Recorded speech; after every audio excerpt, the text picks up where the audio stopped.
Hi, I'm Patricia Durgin at the Greater Philadelphia Christian Writers Conference.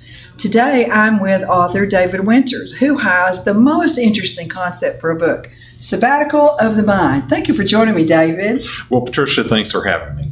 Tell me everything you know about Sabbatical of the Mind.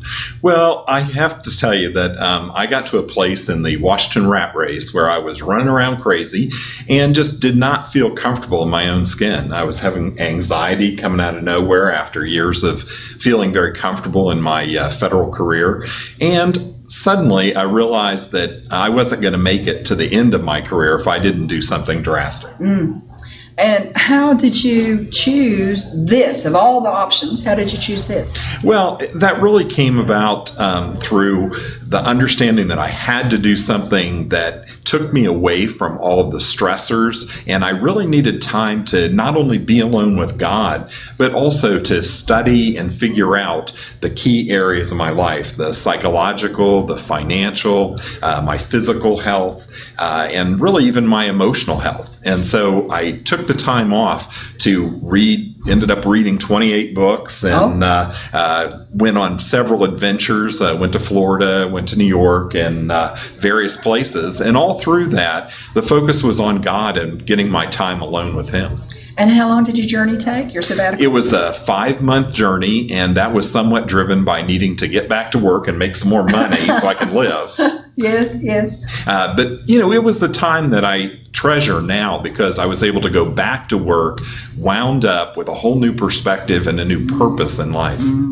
And does your book separate out the financial, the spiritual, and so forth? It does. It's really told in a memoir format, which is very friendly and very story-driven. But I also take time to explain the areas of my life that I looked at, some of the funny things that happened to me in each of those specific areas, and then why I came to the conclusions I did about each of those key areas. Tell me one change that was just across the board, just that one. Well, the amazing thing to me was before I took the sabbatical, I was becoming one of those managers where the employees would pause at the door and see what my mood was before I came in. And I didn't like that. I thought I'd always been relatively approachable. And after the sabbatical, I not only found myself to be loving my employees and concentrating on their needs more than my own, but they also, in turn, came into my office, brought issues to my attention, brought problems,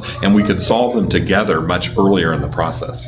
That is a great payoff, isn't it? It really was. And you had no idea that was going to be a benefit. Exactly. When you started the sabbatical. Exactly.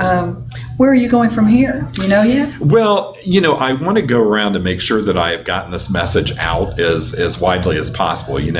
I think most of us that are in this type of writing, we feel like we have something to offer, and that's how I feel. I would like to be able to share this with people that can help, so that it will help them and that they will be able to care more about their sphere of influence and the people in their influence.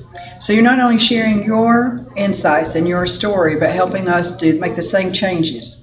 That's exactly it. I mean, you may read the book and discover that there's unfulfilled dreams that you have. Like I was in a career that involved money and contracts and a lot of paperwork, and I'd always dreamed of doing something more creative. So on my sabbatical, I had a couple of lifelong dreams come true. I wrote the book for one thing, but other things as well, and that's what I hope others will do. It'll unlock their dreams as well. Who doesn't want to have their dream unlocked?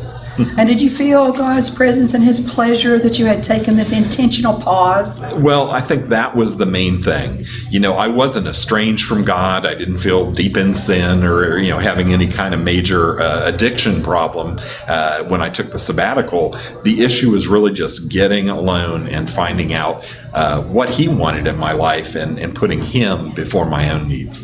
And have you been able to maintain that as it carried over and you went back to your normal? Well, that's an interesting question because it was a great 5 years between the time that I took sabbatical and when I retired just in December of 2015. But I found that those same philosophy and the same habits that I started on my sabbatical, I was able to carry over, sometimes in shorter time frames, you know, the daily devotions and things like that got a little shorter. But now I'm retired, I'm able to really take the time with God as well.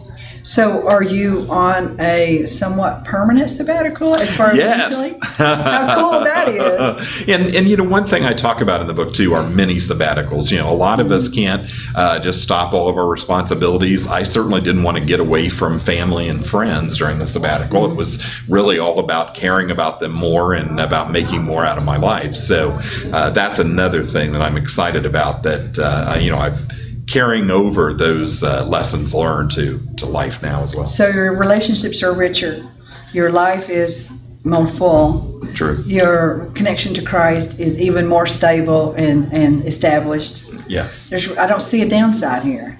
No, I think a lot of people will find the same thing. And you can take mini sabbaticals. You know, you don't have to go away for months or a year or two. But it does depend a lot on the issues that you're dealing with. And, you know, one of my issues was physical, and it was something that if I hadn't taken time to go to the doctor and find out about, I may not have gotten fixed. And so my life is just a whole lot better off.